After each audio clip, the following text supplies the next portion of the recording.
The United States of America possesses by far the largest, most powerful, best equipped, and most professionally trained military force that has ever existed on the world.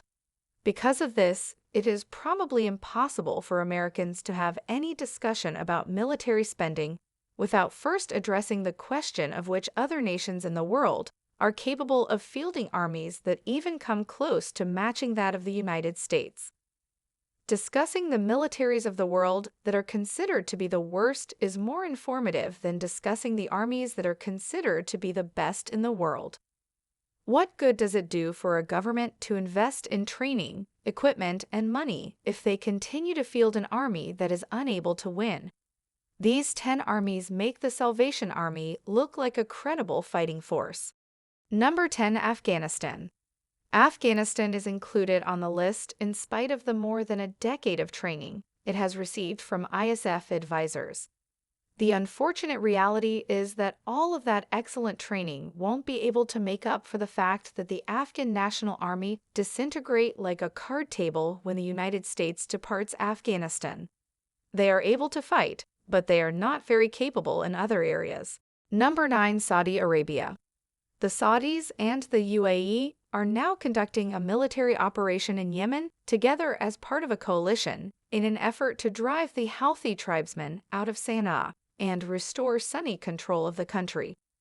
The Saudis and Emiratis have the upper hand in terms of naval and air power, as well as superiority in terms of training, material, and numbers on the ground. Furthermore, they enjoy the support of U.S. intelligence assets. The Houthis have been present in the capital city ever since March of 2015, and they are still there. Number 8. Mongolia. How the strong have been brought low. The Mongols do not have a navy and do not have a need for one because their kingdom is landlocked.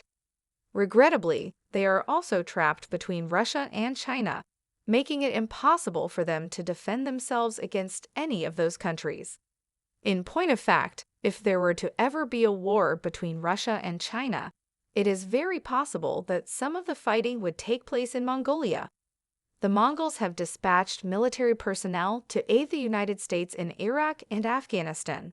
However, their area of expertise is in instructing American troops on how to identify and, if necessary, make use of obsolete Soviet-built weapons and other pieces of equipment. Number 7. Tajikistan. The Tajik army is in a crisis right now.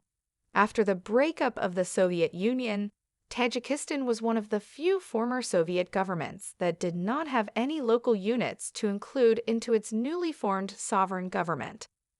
The Tajik military is not composed of repurposed Soviet-era troops, as is commonly believed. The only military presence in Tajikistan was that of a Russian peacekeeping team, leaving the people there helpless. In 1994, they established their own army, which led to the outbreak of civil war almost immediately. It is exactly what one would anticipate from a nation whose capital is simply called Monday. The pay in the Russian army is considered to be superior to that of the Tajik army. Individuals who are selected for military service are frequently abducted and then subjected to hazing that can result in their deaths. Number 6. Philippines. The President of the Philippines has pledged to invest $1.7 billion on the modernization of his country's old Navy and Air Force.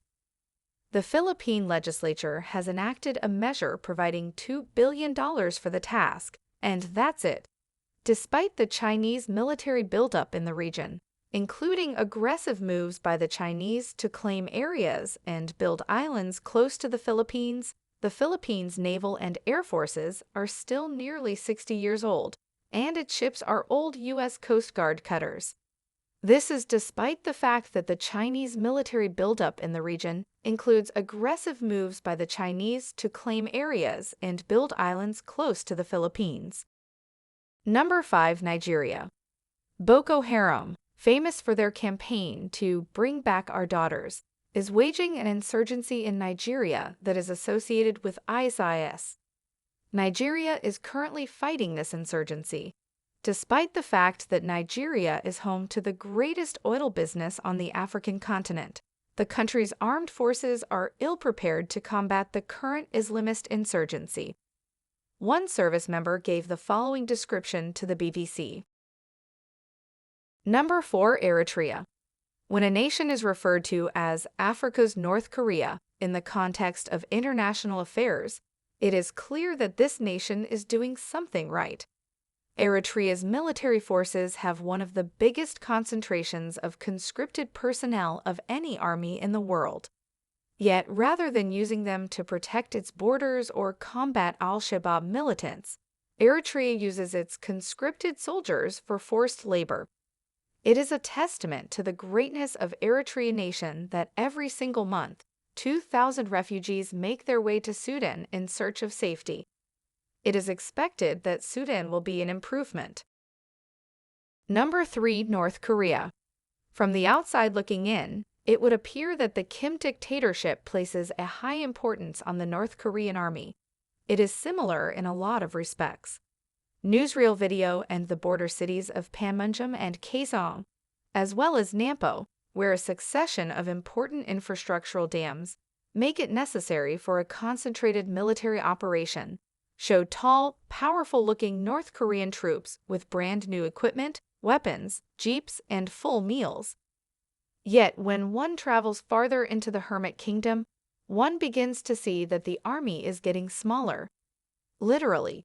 During a tour to North Korea in 2012, the author observed that the vast majority of Korean People's Army members were ineffective and were mostly employed for compulsory labor. It would have been really surprising if they could all walk in step with one another and wear shoes at the same time. The majority of the troops appeared to have quite few or no weapons at all. Number 2. Iraq.